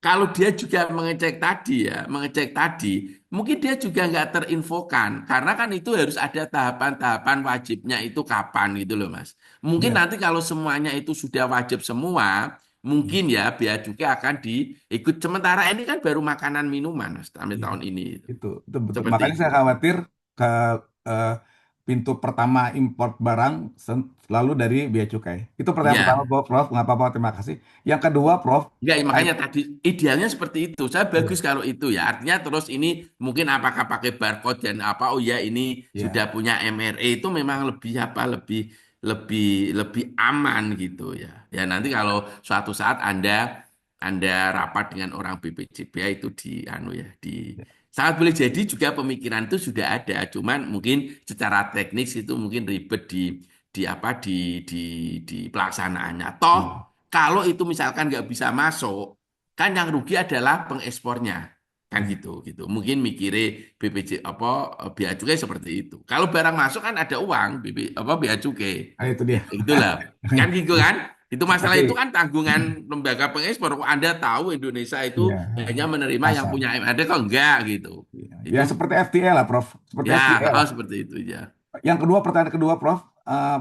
Karena kita banyak impor barang-barang dari luar negeri, apakah tidak sebaiknya ada regulasi semua semua barang yang khususnya makanan atau minuman yang impor dari negara-negara mayoritas non-Muslim uji lab, Prof, agar tidak terjadi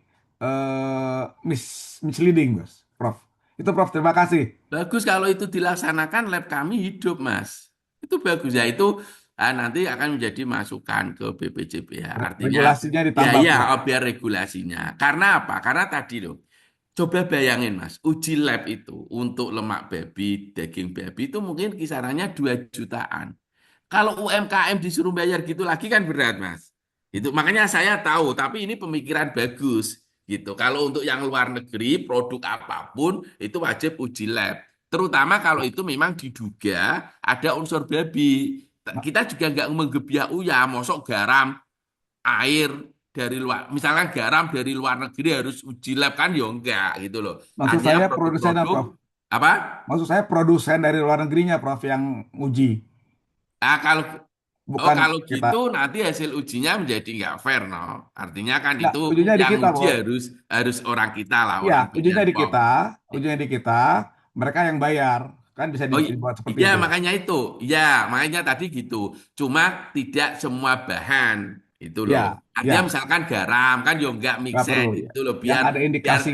biar kita itu terkesannya tidak cari-cari duit dari situ. No, no. Yang ada indikasi aja, Prof. Iya Yang ada makanya ada indikasi. indikasi misalkan yang ada indikasi lemak babi, daging babi dan Iya, sebagainya. iya. Dan turunannya. Nah, Terima kasih, itu Prof. bagus. Oke. Terima kasih. Assalamualaikum warahmatullahi Yo, wabarakatuh. monggo silakan. Siapa lagi? Izin Mbak bertanya. Wanudia. Iya. Terima kasih, Prof. Saya mau bertanya kan kalau yang awal di farmasi itu ada Lovenox ya, Prof. Enoxaparin yang isinya tuh ada tripsin babinya sehingga dia tidak bisa dikategorikan tidak bisa disertifikasi halal. Nah, kemudian untuk misalnya untuk penyimpanannya gitu, apakah dia itu harus berbeda sendiri dengan obat yang lainnya? Kemudian apabila distribusi itu apakah juga harus berbeda? Kemudian yang kedua, kalau misalnya industri obat tradisional IoT itu mau membuat membuat obat tradisional yang mana bahan bakunya adalah ekstrak. Ekstraknya itu dari IEBA atau industri ekstrak bahan alam. Nah, itu apakah ekstraknya itu juga harus tersertifikasi halal, Prof? Gitu, terima Oke. kasih. Ya, bagus pertanyaan yang pertama.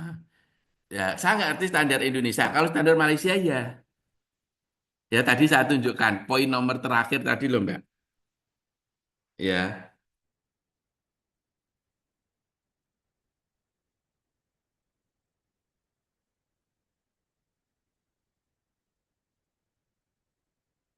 itu jadi harus apa? Kalau standar Malaysia ya, tapi Indonesia kan kelihatannya belum mengatur itu. Mestinya ya Mbak, itu. Mestinya ya, biar tidak terjadi, walaupun cara kita orang farmasis tahu nggak terjadi kontaminasi. Tapi tadi Malaysia kan jelas ya, harus, bahkan tadi saya cerita di GLIA itu ada dua grade, yang satu itu kehalalannya terjamin, yang satu tidak terjamin kehalalannya. Itu kan dalam rangka itu tadi. Gitu ya. Tapi ya Indonesia mungkin, saya belum lihat standar Indonesia. Kalau standar Malaysia jelas tadi eksplisit menyatakan seperti itu. Oke, yang kedua terkait dengan ekstrak. Ya ekstrak ya harus, semua harus halal, Mbak. Ya, nah, terkait di situ mungkin yang dipertanyakan residu alkohol. Kan ada aturannya alkohol maksimal 0,5%. Ya, itu aja yang kita ikuti. Makanya pelaku saya juga pinter, Mbak. Dia itu nggak mau melakukan sertifikasi halal dulu. Biasanya kalau dia misalkan memproduksi teh, kombucha atau apa, yang itu diduga nanti dia itu ada etanolnya atau alkoholnya. Maka dia diuji dulu, alkoholnya diuji dulu. Kalau dia melebihi 0,5%, yo nggak dilakukan sertifikasi halal. Kan rugi. Dia sudah membayar untuk sertifikasi halal, ternyata nggak lolos kan, karena kandungan etanolnya lebih tinggi. Atau kita di LPH itu kalau itu ada kandungan alkohol, mesti kita minta untuk diujikan dulu, termasuk ekstraknya. Ya, bahan baku ekstrak untuk apakah itu untuk membuat sediaan yang lain. Gitu ya Mbak, atau mau ada tanggapan lebih lanjut Mbaknya? Iya, berarti kalau ekstrak itu apakah harus diuji lagi Prof I- etanolnya? Iya, demi amannya. Nanti kan akan ditanya kalau nggak. Ini bahannya dari misalkan ya, ada membuat misalkan obat batuk Mbak, obat batuk dari ekstrak misalkan. Ekstrak apa? Etanol. Kan gitu. Memang yang diuji di produk akhir nanti, di produk akhir. Lah kalau Anda misalkan di awal Anda kan sudah memperkirakan, oh ekstrak yang saya gunakan 10%. Ini kandungan asal 1%. Padahal ekstrak yang saya gunakan 10%. Oh, berarti nanti di hasil akhir hanya 0,1%. Masih aman. Gitu loh. Anda kan bisa melakukan perhitungan seperti itu. Gitu. Ya, ya kan? Karena nanti ada pengenceran sampai 100%. Kalau Anda kok ekstrak yang Anda gunakan hanya 10%, kadar etanolnya 1%, nanti Anda tambah dengan bahan yang lain kan berarti terjadi pengenceran 10%, sehingga kadar akhirnya 0,1% masih aman. Gitu ya Mbak ya? Iya. Berarti saya konfirmasi lagi, berarti si ekstraknya itu juga harus tersertifikasi halal ya, Prof? Ya Berarti. bukan saya. Ya ekstraknya harus seperti halal. Kalau Anda produk Anda hanya membuat ekstrak, paham ya Mbak ya? Ya, ya. Tetapi Baik. kalau Anda ekstrak itu digunakan untuk sebagai jamu atau sebagai minuman suplemen, maka Anda kan bisa dengan perhitungan-perhitungan pengenceran, oh nanti di hasil akhir berapa kan bisa gitu. Oke, Prof, satu lagi, mungkin ini agak, ya Prof, agak bodoh, tapi kalau misalnya Lovenox itu masuk ke rumah sakit gitu, Prof, Mm-mm. eh, itu penyimpanannya tuh harus dibedakan nggak ya, Prof? Ya tadi saya bilang kalau itu menurut standar Malaysia harus dibedakan. Karena kan ada unsur Bebine. Nah, saya ngerti kalau di Indonesia mestinya kalau itu sama ya harus dibedakan, harus kulkasnya berbeda. Gitu. Oke, baik, terima kasih, Prof. Yo. Oke, Mas Yan Aldo, Mas sudah. Ini kalau mau memoderatori. Kalau saya langsung ya Ye, nggak apa-apa. Monggo, yang lain. baik. Terima kasih Prof atas penyampaiannya. Nah, ada beberapa yang sudah di chat. Saya izin mungkin sedikit membacakan dulu beberapa chat ya, Prof. Nanti setelah itu Ya, saya akan selang-seling dengan yang bertanya secara langsung. Pertama adalah dari Ibu Siti Mardiana dan Pak Gufron dan Pak Henry. Ini saya akan coba rangkum Pertanyaan pertama terkait dengan apakah auditor dapat menentukan keputusan untuk melakukan pengujian lab? Nah, sekiranya pertimbangan apa saja, Prof? Ya bagus ya. Kemudian yang kedua, apabila sebuah bahan sudah memiliki sertifikat halal, namun masuk dalam bahan yang harus dilakukan uji lab berdasarkan Fatwa MUI nomor 80, apakah bahan tersebut harus dilakukan uji lab? Oke. Kemudian yang ketiga dari Pak Henry, masih terkait dengan uji lab, Prof. Apakah perlu dilakukan uji lab terhadap produk-produk yang berasal dari negara non-Muslim? Oke, tadi sudah. Oke, saya Oh ya, jawab yang ini ini sudah ya, ya. Prof. Nah, Oke, mungkin tadi 2 poin sudah. itu, Prof. Nah, Y. jadi pertimbangannya itu kalau itu memang apa tadi? Ada indikasi itu mengandung apa? Unsur babi. Misalkan gini, krim, lotion itu kan potensi ada lemak babi. Candy, cangkang kapsul itu ada potensi gelatin babi. Bakso, nugget itu ada potensi daging babi. Lah ketika itu, maka itu kita nyarakan problemnya gini loh Mas. Ketika kita itu kita yakin itu meragukan. Tapi problemnya kalau LPH saya misalnya ini harus uji lab. Di satu sisi uji lab itu nggak wajib. Maka dia mesti akan lari ke LPH yang lain. Iya kan? Lah LPH yang lain, oh ini nggak harus uji lab. Mesti dia akan memilih di sana. No. Itu problemnya. Makanya tadi bagus dari anu masnya tadi. Sebelumnya itu. Ya memang mungkin untuk sementara kalau produk itu dari luar negeri, itu harus ada uji lab. Ya, dan itu nggak akan membebani yang UMKM dalam negeri. Karena sekali lagi uji lab itu pembebanannya itu ada di pembebanannya itu ada di pelaku usaha gitu. Gitu ya Mas ya. Mungkin kalau yang tanya kalau mau menanggapi silakan loh ya. Gitu. Silakan, barangkali ada tanggapan, Bapak Ibu.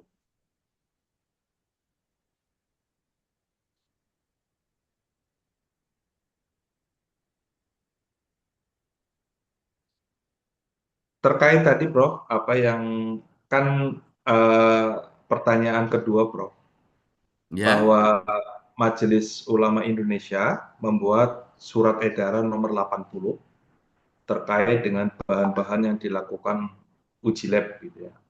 Nah, Ah, ah. kemudian sesuai dengan mekanisme di Kepkaban, acuan yang data juga di input di si halal bahwa sepanjang apa dokumen itu sudah punya sertifikat halal, eh, kita sebagai pelaku usaha itu kan hanya mewajibkan memastikan bahwa adanya ketelusuran, artinya antara dokumen sertifikat halal dengan dokumen-dokumen pendukung lainnya seperti dokumen-dokumen pembelian, kemudian konsistensi. Nah, di dalam hal ini tadi pertanyaannya mana kira-kira yang akan dikedepankan, Prof? Hmm. Antara apa dengan apa ya Mas ya? Tadi yang di surat edaran MUI, Prof. Jadi kan Heeh. kalau di BPJPH sendiri, mungkin kita ambil contoh bahwa meskipun di dalam sidang fatwa berbeda-beda, Prof. Kalau yang Mm-mm. saya ketahui berbeda-beda, Mm-mm. misalkan antara yang di provinsi A dengan provinsi B, Mm-mm. ketentuannya beda-beda. Namun memang kemarin kan MUI membuat surat edaran bahan yang harus dilakukan uji lab. Katakanlah mungkin DNA babi ataupun Ya, apa gitu. oh, tapi itu masalahnya BPJBH kan kita ngiblatnya ini kan ke BPJBH yang membuat aturan. Surat edaran MUI ini kan semacam himbauan. Jadi ini loh problemnya itu gitu. Dan selama saya mengikuti ujian fatwa nggak pernah ada itu ditanyakan itu. Karena tadi sekali lagi ini mungkin membebani UMKM ya. Dan di satu sisi kan ada persaingan antara satu LPH dengan LPH yang lain gitu. Lah kalau kita nanti itu mengajukan uji lab, mesti dia lari mas. Uji lab nggak wajib kok. Toh bahan yang saya gunakan semuanya sudah ada SHN. Itu loh problemnya. Nah, kecuali nanti itu diikuti oleh BPJBA ketika itu ada produk Yang diuji itu adalah candy. Jadi dilihat ya yang mengandung gelatin itu wajib, itu semuanya siapapun LPH-nya akan, ya itu yang kita harapkan biar lab juga hidup. Saya cerita ke Mas dan Mbak. LPH UGM itu sudah 3 tahunan beroperasi. Belum pernah ada satupun sampel yang masuk terkait dengan sertifikasi halal, Bu. Bayangke. Belum ada. Karena ya tadi, orang akan cenderung, pelaku usaha akan cenderung mencari pengganti yang sudah ada SH-nya. Jelas ya, seperti itu. Gitu ya, Mas ya, gitu. Monggo yang lain. Atau mungkin biar jelas, mungkin Terima kasih, Prof. walaupun nulis chatting, dia biar menanyakan. Terima kasih. Mm-mm. Ada yang lain? Silakan Bapak Ibu sekarang bisa raise hand. Assalamualaikum, Waalaikumsalam, Prof. Ya, Ibu. oke, ini Silakan. dari Uh, Malaysia ke? ya saya. Oh ya, ya itu saya itu dulu agak kaget pas saya sekolah di Malaysia kan gitu, Mas ya. Jadi kalau orang Malaysia ditanya, Mas, ya, Mhm. ya saya, tak pikir ya sayang, saya kaget. Nah, dia bilang ya saya gitu.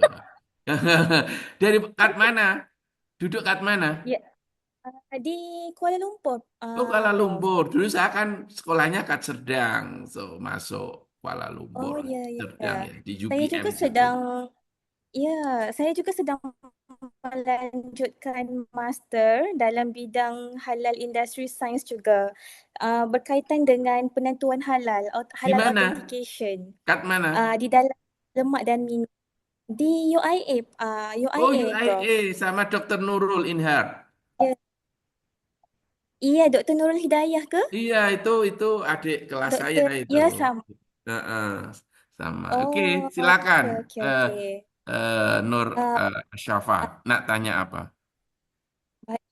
Okey, sebenarnya yang pertama sekali saya ingin mengucapkan tahniah kepada Indonesia kerana saya baru faham sekarang bahawa bila ada banyak LPH sebegini, baru saya faham rupanya auditor ini adalah dilantik dan dilatih kompetensinya berdasarkan LPH yang berbeza. Hmm. Tetapi di Malaysia, kita cuma ada JAKIM sahaja sebagai badan yang diberi kuasa untuk melaksanakan audit.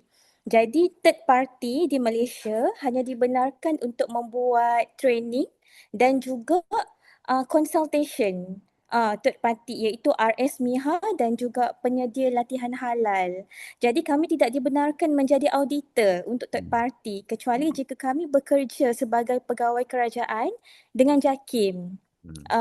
Tetapi sebenarnya situasi saya bekerja dengan HFFIA di The Netherlands. Jadi itulah kerana saya perlu melaksanakan kompetensi dengan halal sebagai halal auditor di Indonesia kerana Hafia nak expand beberapa skop lah untuk Mhm. pensijaan recognition.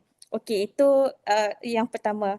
Belum masuk soalan lagi, Prof. Okey, soalan saya berkenaan dengan yang pertama MRA dan yang kedua adalah cross border yang saya nak fahami lebih lanjut. Jadi berkenaan MRA, tadi Prof ada ceritakan tentang ada MRA dengan negara-negara yang lain. Jadi ekspor ni boleh dilakukan dengan mutual recognition itu sendiri. Contohnya JAKIM ada mutual recognition dengan Indonesia, Hafia pun ada mutual recognition dengan Indonesia, jadi boleh melakukan ekspor sebegitu. Tetapi soalan saya adalah dari konteks JAKIM, JAKIM juga ada international certification, halal international certification. Jadi jikalau negara lain yang faktorinya berada di negara lain nak apply JAKIM punya international certification boleh diperbolehkan. Jadi auditor JAKIM akan pergi audit di negara itu. Tetapi adakah benar sekarang selepas MRA itu berlaku, Indonesia sudah tidak membenarkan JAKIM international certification itu? Bermakna kalau kita ada branch di Indonesia, factory di Indonesia, mereka dah tak boleh apply JAKIM. Mereka hanya kena apply BPJPH sahaja. sama juga macam itu yang pertama, situasi yang pertama. Situasi yang kedua adalah Hafia Belanda ini di Netherlands ini. Sebagai contoh, saya ditugaskan untuk melaksanakan audit di negara-negara Asia seperti Japan dan China. Dan negara-negara Asia ni kerana mereka hendak ekspor ke Europe, jadi mereka ambil sijil halal dengan Hafia Netherlands ini.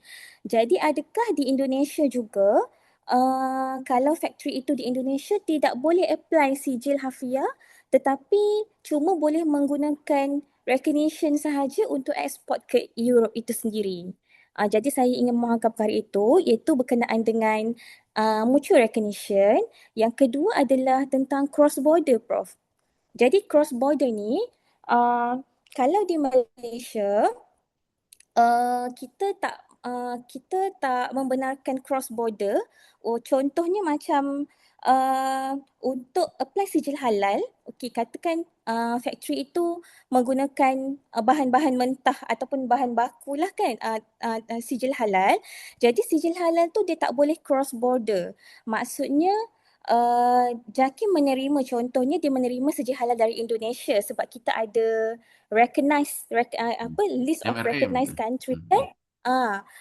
Jadi tetapi kalau contohnya factory itu di Vietnam, tapi factory di Vietnam ini mendapat sijil halal dari Indonesia, dia negara lain.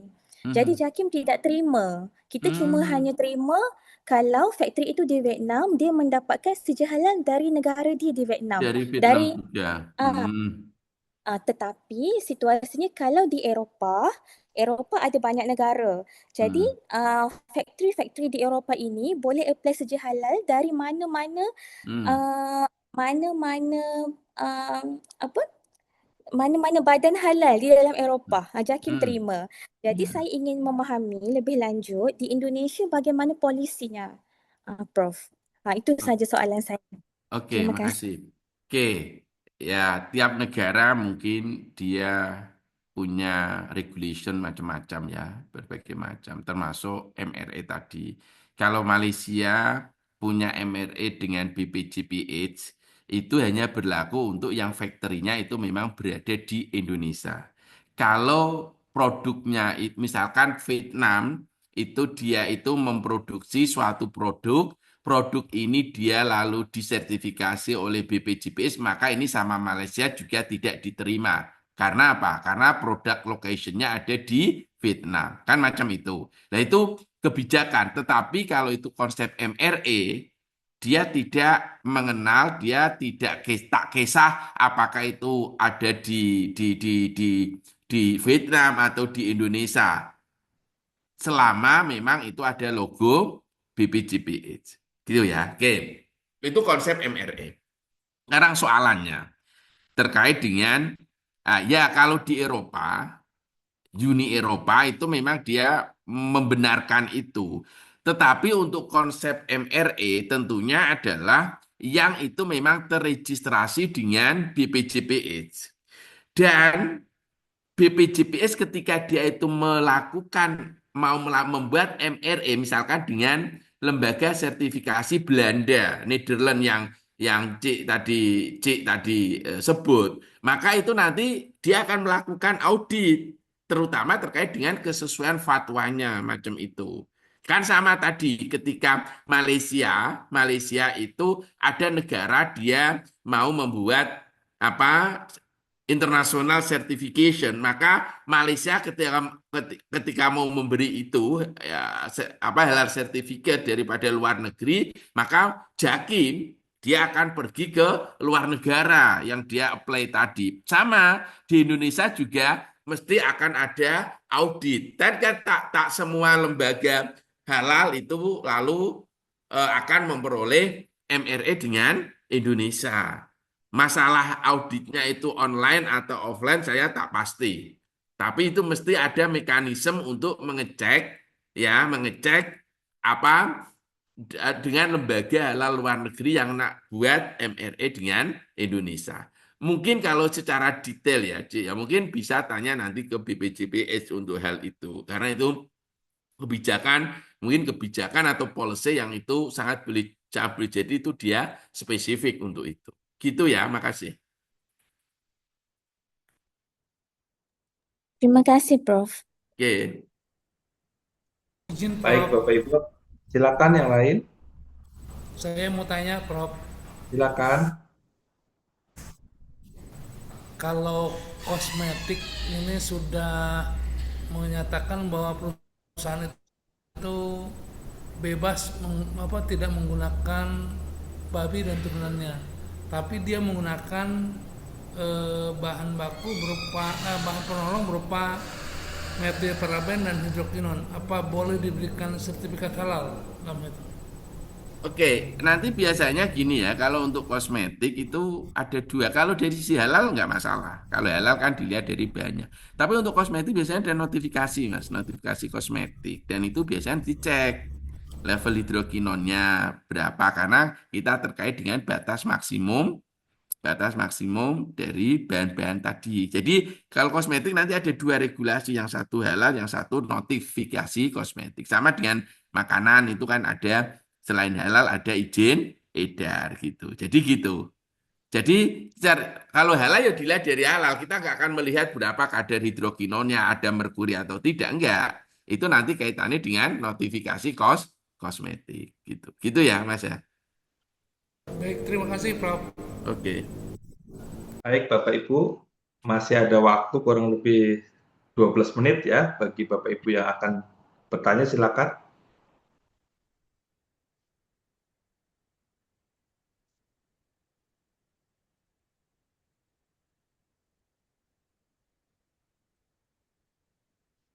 Pak Mail, Pak Mail Maulana, Iya Pak. tadi sudah ditanyakan ya? Di kolom chat sih Pak, belum. Oke, silakan ditanyakan langsung Pak. Baik Prof, saya izin bertanya Prof terkait dengan kosmetik. Kalau misalnya untuk kosmetik yang jenis dekoratif kayak cat kuku atau foundation yang waterproof, itu kan biasanya mereka mengklaim bersifat tembus air atau breathable. Nah, sehingga sah untuk dipakai setelah wudhu gitu. Kalau wudhu boleh dipakai.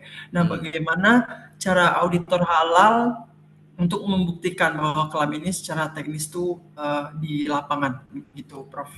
Oke, bagus ini. Itu makanya salah satu yang ditanyakan ketika kita untuk produk-produk seperti ini itu pada waktu kita diakses oleh BPJB ya, itu kita ditanya, bisa nggak lab menguji uji tembus air gitu.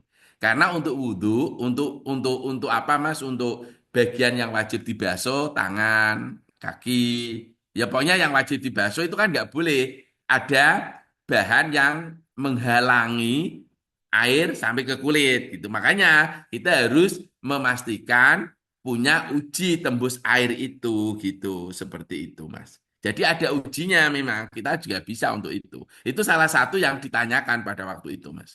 Gitu ya. Oke, Gitu. oke, baik. Itu Makasih, harus Prof. harus punya lab, harus punya prosedur uji untuk daya tembus air gitu. Ya. Itu cara membuktikan klaim secara teknis ya mudah aja, itu diuji. Apakah itu banyak itu tembus air atau tidak. Kalau enggak ya enggak boleh. Karena itu akan menghalangi air bersentuhan dengan kulit tangan. Padahal kan guslul yaden itu kan termasuk rukunnya wudhu gitu ya, seperti itu. Jelas ya? Oke, jelas. Makasih ya, Prof. Tuh. Baik, Bapak Ibu, waktu masih kurang lebih sekitar 10 menit ya. Barangkali ada pertanyaan, boleh silakan. Pak Sahrul akan bertanya langsung. Iya Pak. Pak Sahrul. Izin Pak. Halo? Oh iya, silakan. Iya Pak, izin Pak. Mau konfirmasi saja Pak untuk yang penggunaan alkohol ya atau etanol yang maksimal itu di bawah 0,5 itu adalah kandungan di bahan atau di produk Di akhir Pak? bahan akhir. Kalau tadi misalkan makanya saya contohkan ekstrak. Misalkan Anda menggunakan ekstrak ini untuk obat batuk. Ekstrak ini kandungannya kan misalkan 1%. Kan harusnya nggak boleh. Paham ya? Tetapi kalau itu yang ekstrak yang Anda gunakan hanya 10% dari total volume, karena nanti ditambah air, maka kan menjadi kadar akhirnya tidak 1%, tapi 0,1%. Jadi kesimpulannya di produk akhir. Kecuali yang Anda gunakan langsung ekstrak langsung. Misalkan ekstrak langsung dimasukkan ke kapsul, itu nggak boleh. Karena kandungannya itu dianggap sebagai produk akhir. Gitu ya. Ya, Prof. Terima kasih. Oke. Baik, Bapak Ibu silakan, masih ada waktu.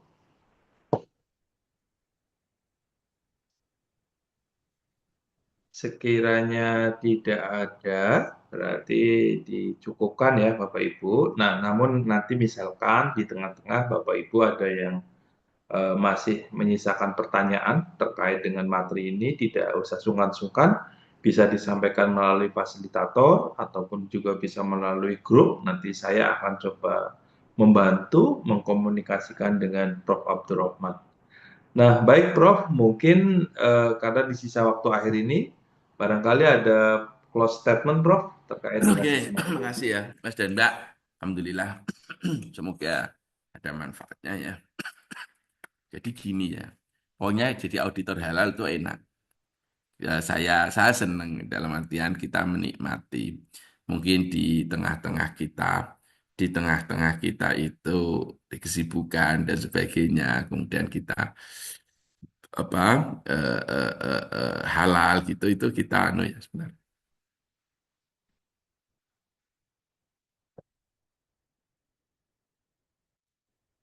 Halal kita itu enak gitu ya, karena itu bisa kita gunakan sebagai media untuk apa ya, healing lah bagi saya. Tapi yang lebih penting dari itu, maka auditor halal itu sebenarnya kan kita niatkan untuk membantu pemerintah dalam hal apa Bapak Ibu, memastikan bahwa produk yang dikonsumsi oleh apa masyarakat itu memang betul-betul halal. Jadi kita niati ini. Saya tuh pernah ngaji ya, ketika kita melakukan aktivitas apapun itu kita kaitkan dengan mengamalkan Al-Quran. Sehingga kita dapat dua pahala. Pahala pertama adalah pahala karena kita membantu ulama untuk menentukan status halal. Pahala yang kedua adalah kita mengamalkan Al-Quran. Oh, ketika kita melakukan audit, kita teringat ayat ya ayyuhan nasu kulu mimma fil ardi halalan thayyiban wa la tattabi'u khutuwatis syaitan kum aduwwum mubin.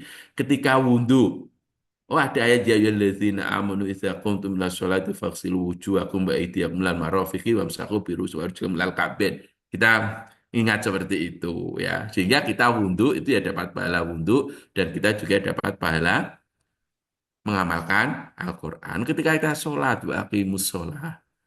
Ya, jadi gitu. Sehingga apa toh Bapak Ibu semuanya insya Allah kan kegiatan seperti ini itu ya kita niatkan untuk itulah ya, untuk ya membantu ulama dan juga yang jelas enak bagi teman-teman yang belum punya LPH, mungkin nanti bisa bergabung dengan LPH yang isi, senang mereka nggak ngongkosi Anda untuk pelatihan audit, Anda sudah punya sertifikat auditor, mesti mau. Cuma kalau di UGM ini kan karena apa kita apa wong audit dosen-dosennya itu banyak sehingga sulit kalau menerima dari luar, sehingga tapi banyak itu LPH yang luar itu yang nanti bisa apa Anda apply untuk menjadi auditor di sana gitu ya, seperti itu. Jadi sekali lagi Mas dan Mbak apa sekali lagi selamat, nanti semoga sukses nanti untuk pelatihan auditor ini dan juga sukses nanti kalau Mas dan Mbak apa menjadi auditor. Gitu nggih, Mas Aldo ya gitu. Baik Prof, terima kasih sebelumnya. Mudah-mudahan apa yang disampaikan oleh Prof. Abdurrahman akan menjadi amal jariah dan Bapak Ibu, beliau sangat terbuka untuk membangun diskusi dan belajar. Jadi nanti kalau misalkan ada pertanyaan-pertanyaan lanjutan, insya Allah kami akan sampaikan. Selamat beraktivitas Prof. Semoga Terima kasih senantiasa ya, sehat Prof. saya pamit ya teman-teman semuanya.